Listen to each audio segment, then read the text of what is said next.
আনন্দিত বিশেষকৈ এই কণ কণ ল'ৰা ছোৱালীখিনিক লগত লৈ আমাৰ যিটো সপোন আছিল এই সপোনটো আজি বাস্তৱায়িত হৈছে।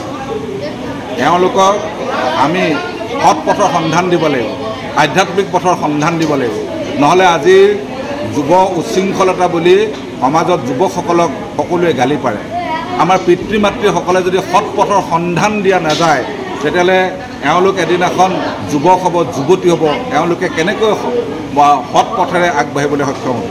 গতিকে এয়া ভোগবাৰী প্ৰাথমিক শাখাৰ এক মাত্ৰ এটা পদক্ষেপ। এই পদক্ষেপক স্থানীয় ৰাইজে সকলোৱে সহযোগিতা আগবঢ়ালে।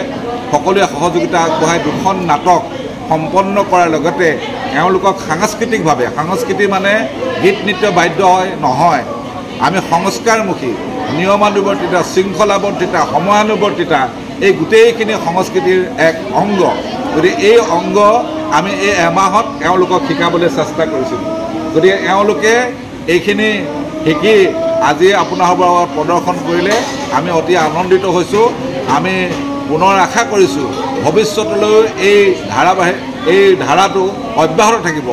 ভোগবাৰীৰ আমাৰ আজি উদ্বোধকে কৈ গৈছে, ভোগবাৰী কেৱল ভোগৰ বাৰী নহয়, ভকতিৰ বাৰীলৈ ৰূপান্তৰ হওক, এয়া আমাৰ লক্ষ্য, এয়া আমাৰ উদ্দেশ্য। ধন্যবাদ। জয় গুৰু।